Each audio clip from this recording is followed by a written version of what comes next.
kami dari kelompok 3 kelas 191A. Perkenalkan, nama saya Bulia. Dalam ruang kolaborasi sesi presentasi kali ini, saya berperan sebagai moderator. Hai, perkenalkan nama saya Danang Nugroho, bisa dipanggil Danang. Pada kesempatan kolaborasi ini, saya bertindak selaku penyaji. Hai, perkenalkan saya Nurul Ismaika, biasanya dipanggil Bu Nurul. Di sini saya sebagai panelis. Terima kasih. Adapun tujuan khususnya ialah JGP dapat berbagi, berkolaborasi, dan menerapkan keterampilan pengambilan keputusan berdasarkan 4 paradigma, 3 prinsip, dan 9 langkah pengambilan dan pengujian keputusan.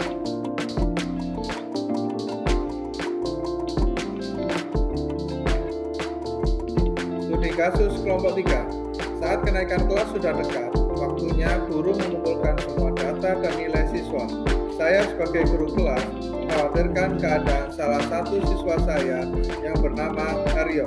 Itu adalah nama samaran, yang tergolong anak yang baik dan sopan, namun ia sering tidak hadir tanpa keterangan dan tidak mengumpulkan tugas hampir di semua mata pelajaran, baik tema, PJOK maupun PAI. Setelah saya telusuri, ternyata Haryo sering tidak sekolah karena membantu orang tuanya bekerja di percetakan batu bata sebagai buruh. Saya menyadari bahwa Haryo pasti akan tinggal kelas karena sesuai dengan kriteria kenaikan kelas yang berlaku di sekolah, Haryo telah memenuhi syarat untuk tinggal kelas.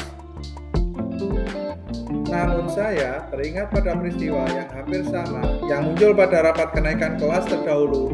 Walaupun secara jelas sekolah memiliki kriteria kenaikan kelas bagi murid, namun rapat Dewan Guru memutuskan untuk tetap menaikkan murid dengan masalah ketidakhadiran dan nilai yang tidak ada dengan syarat melengkapi tugas yang masih kosong dan dalam jangka waktu yang telah ditentukan atau naik bersyarat. Hal ini menjadi dilema tersendiri bagi saya. Saya ingin kriteria kenaikan kelas dan keputusan naik bersyarat dapat ditinjau ulang.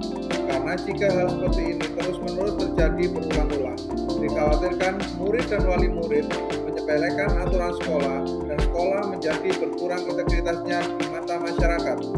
Namun di sisi lain, saya merasa kasihan kepada siswa saya karena selama ini Haryo memiliki karakter yang baik. Pada akhirnya, saya ingin pada rapat kenaikan kelas semester ini, keputusan rapat Dewan Guru harus memiliki dampak perbaikan sikap siswa agar kejadian serupa tidak terulang lagi. Apakah studi kasus pilihan mengandung unsur dilema etika? Kasus tersebut termasuk kasus dilema etika. Yang mengalami dilema adalah Pak Danang. Dilema pada diri Pak Danang adalah kebijakan sekolah tentang naik kelas bersyarat sebagai hasil rapat yang tidak berdampak pada perubahan siswa yang ia nilai bertentangan dengan kriteria kenaikan kelas yang telah dimufakati. Paradigma apa yang digunakan dalam studi kasus kali ini?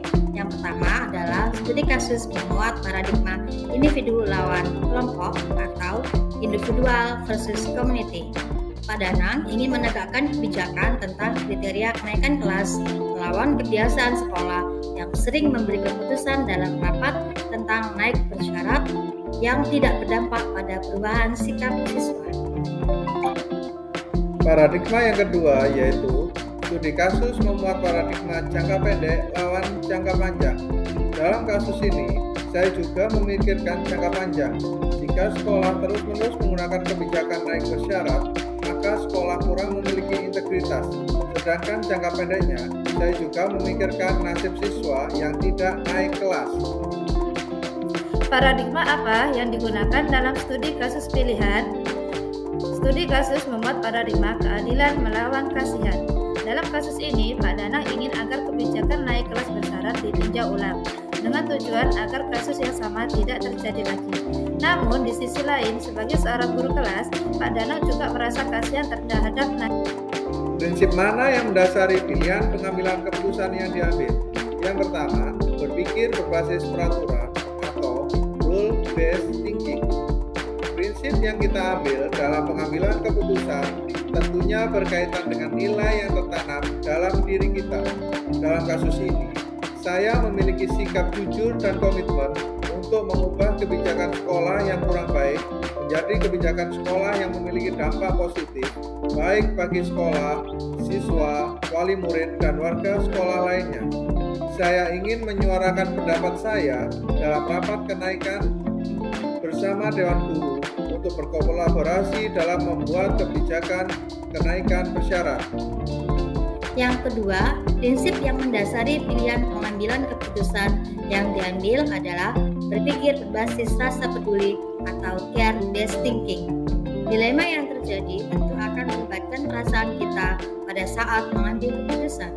Sebagai manusia yang berbudaya dan beragama, tentu kita akan bersandar pada rasa peduli dengan persoalan yang menimpa siswa kita. Prinsip yang diambil adalah prinsip berpikir berbasis rasa peduli. Prinsip ini dapat memainkan peran kunci pada pendidikan etika. Berpikir berbasis peduli mendukung agar kita mementingkan kepentingan orang lain dan banyak melibatkan empati terhadap pihak lain. Prinsip mana yang mendasari pilihan pengambilan keputusan yang diambil? Berpikir berbasis hasil akhir and based thinking. Prinsip selanjutnya yang dipakai dalam pengambilan keputusan ialah berpikir berbasis hasil akhir. Di sini kita bisa melihat dari tindakan Pak Danang. Beliau ialah guru yang reflektif dalam memiliki pemikiran yang matang untuk jangka panjang. Dalam hal ini, Pak Danang ingin agar kebijakan naik bersyarat ditinjau ulang, agar sekolah memiliki integritas dan memiliki peraturan yang tidak disepelekan oleh warga sekolah. 9 tahapan pengambilan dan pengujian keputusan. Yang pertama, mengenali nilai-nilai yang saling bertentangan. Pertama, antara pemikiran Pak Danang yang ingin meninjau ulang kriteria dan kebijakan sekolah tentang kenaikan kelas yang memiliki dampak perubahan sikap siswa dengan sekolah yang selalu belum konsisten dalam memutuskan tentang kriteria kenaikan kelas. Di satu sisi, Pak Danang juga menginginkan peninjauan ulang kebijakan naik bersyarat. Namun, di sisi yang lain, ia merasakan empati kepada muridnya. 2. Menentukan siapa yang terlibat dalam kasus ini. Yang terlibat dalam kasus ini adalah saya, Haryo, Kepala Sekolah, Bapak Ibu Dewan Guru, beserta orang tua siswa. Yang ketiga, kumpulkan fakta-fakta yang terlibat dalam kasus ini. Pertama, kesepakatan sekolah tentang kriteria kenaikan kelas. Yang kedua, kebijakan naik bersyarat bagi siswa yang bermasalah yang belum berdampak bagi perubahan sikap siswa. Yang ketiga, masalah yang sama terjadi berulang-ulang karena ringannya syarat yang diberikan sekolah saat naik bersyarat. 9 tahapan pengambilan dan pengujian keputusan. 3. Pengumpulan fakta-fakta yang terlibat dalam kasus ini. Kebijakan tentang naik bersyarat menimbulkan dampak jangka panjang, yaitu menurunnya integritas sekolah. Perlu ditambahkan lagi syarat yang dapat mengubah sikap siswa lebih rajin. 4. Pengujian benar salah. A. Uji legal. Keputusan tentang naik bersyarat yang dibimbing sepenuhnya oleh guru dalam 1 bulan dan perlakuan coaching untuk menumbuhkan kesadaran pada diri siswa tidak melanggar hukum dan merupakan keputusan rapat. Tahap selanjutnya adalah uji regulasi atau standar profesional. Keputusan yang diambil merupakan keputusan bersama antara kepala sekolah dan seluruh dewan guru dengan sikap profesional. 3. Uji intuisi. Keputusan naik bersyarat seolah-olah tidak sesuai dengan kriteria kenaikan kelas yang sebenarnya, sehingga menimbulkan kesan sekolah tidak konsisten dalam menjalankan kesepakatan. 4. Uji publikasi. Jika dipublikasi dan disosialisasikan dengan benar kepada paguyuban wali murid, saya yakin keputusan akan terbentuk sesuai dengan peraturan dan kesepakatan. E. Uji panutan atau idola. Meyakini bahwa orang yang diidolakan oleh Pak Danang akan mengambil keputusan berdasarkan pemikiran yang matang dan kebenaran aturan. 5. Pengujian paradigma benar dan salah. Paradigma yang terjadi pada situasi kasus ini adalah individu lawan kelompok, individu versus community, di mana ada kesepakatan baru yang perlu dibuat terkait situasi kasus yang terjadi. Selain itu, paradigma yang terjadi dalam kasus ini ialah jaga jangka panjang, lawan, jangka pendek. Sebagai seorang pemimpin pembelajaran, terlebih guru kelas, saya memikirkan nasib ke depan yang terjadi di sekolah saya bila kebijakan naik bersyarat tidak ditinjau ulang.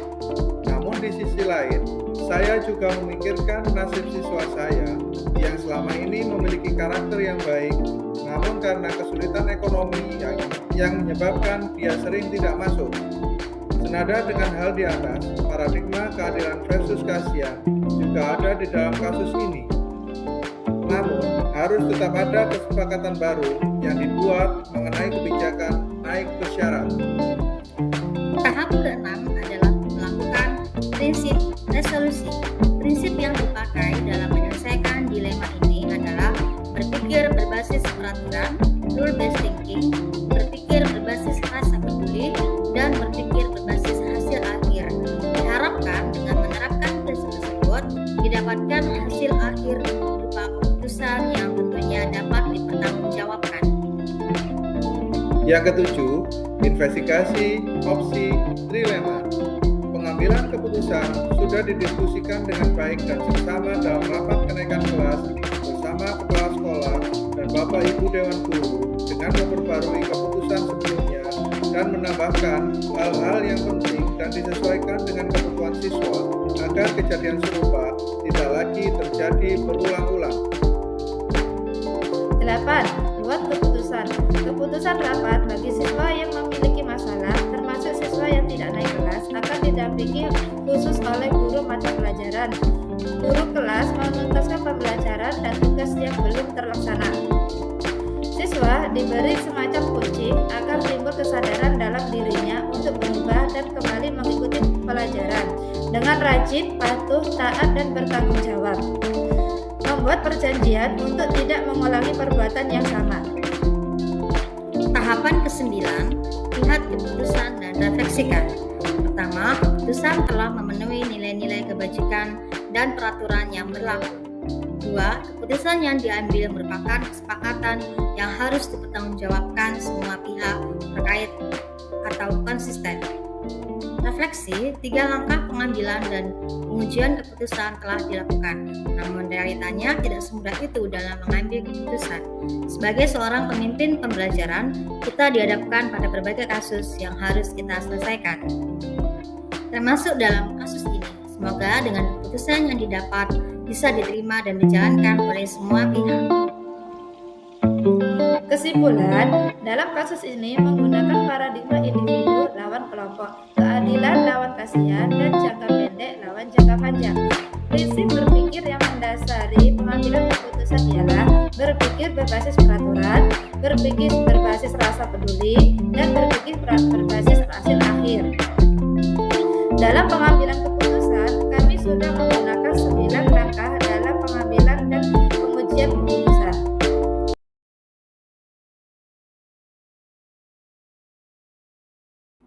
Demikian presentasi dari kelompok 3. Semoga bermanfaat. Kurang lebihnya kami mohon maaf. Assalamualaikum warahmatullahi wabarakatuh. Kelompok 3, semangat!